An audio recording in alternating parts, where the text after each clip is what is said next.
Preparing for your spouse's passing? Wow. First thought that comes to mind is how morbid. The true thought, the real thought, is it could be a real reality. Unless you leave your spouse in passing first, in which case, give them an amazing gift by recording and documenting all that they will need to know around what you do so wonderfully. Sometimes unnoticed, I'm sure. The thought and planning of life without your beloved by your side is just so overwhelming. Yet, at the same time, it's of utmost importance to plan ahead for when that day does arrive. Hi, I'm Charlotte Volsch, and on this channel we teach you everything you need to know about probate and trust, including buying and selling property. You know, when we really take time to reflect, we realize how valuable and unique our partner is and what they contribute to our daily lives, even if we don't often acknowledge them for it. For example, a wife may have unique abilities to manage the household, maybe even paying the bills and knowing where the passwords are and how to get logged into the necessary sites for all the things that need to be done. She may also know where the living trust is and all of those important documents that go along with that.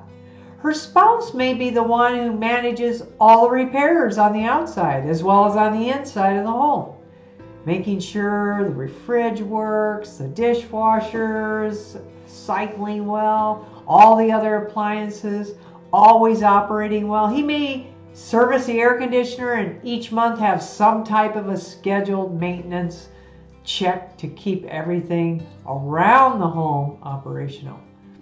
We often get caught up in the warp speed of life and we don't even think twice about home or financial or family or social or even the other person's work events.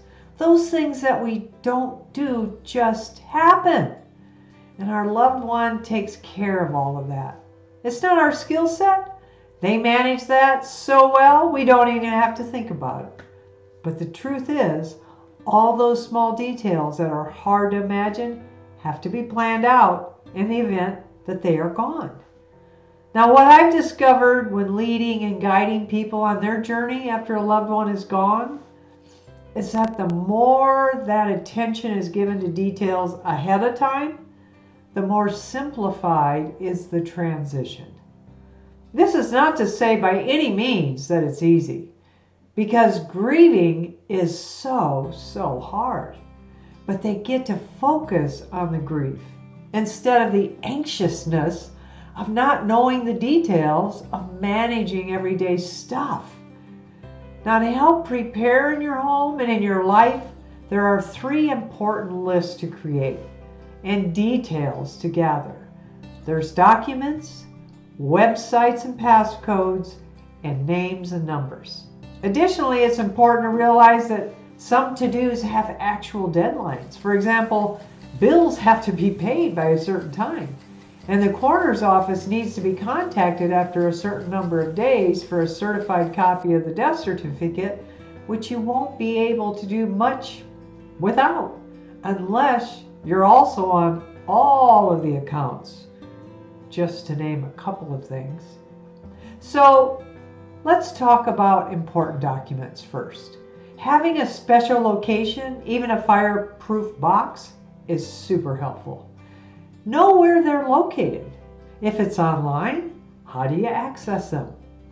Some of those documents could be living trusts, could be health insurance policies, maybe life insurance policies, IRA certificates, bank accounts, stock certificates, property grant deeds, automobile titles or pink slips, birth certificates, marriage certificates, social security card for you.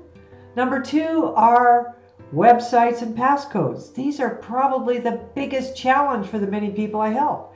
Usually they are so overburdened with grief and trying to just function that they're not aware that they cannot access any of these online accounts due to the fact that they do not have the correct passwords and the user IDs until it's really urgent and they have no clue, neither does anyone else. So have a log of all the sites to access, the passwords, the user IDs to access for each, and store them in a cloud account so you or anyone you direct to help you can easily access them. Store them with double password security so they are not easily accessible without your direction. And the next major category under lists is names and numbers. Names of people to assist in a particular need or area.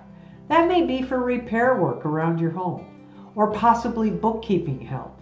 Should you have a business, you should have someone to reach out to that you trust to do vital operational duties that your partner did until you can regroup with someone to do those things full time. It is always very comforting to know that you have supporters in the many areas of help that will come about and that you will need. Now, once these lists are completed, you and your partner will have peace of mind, knowing you will each be able to focus on the loss instead of managing the overwhelm of day-to-day stuff. The first step is always the hardest, but once you start, the momentum moves you forward. If you've not yet established a living trust, watch this video next, Why a Trust is Necessary.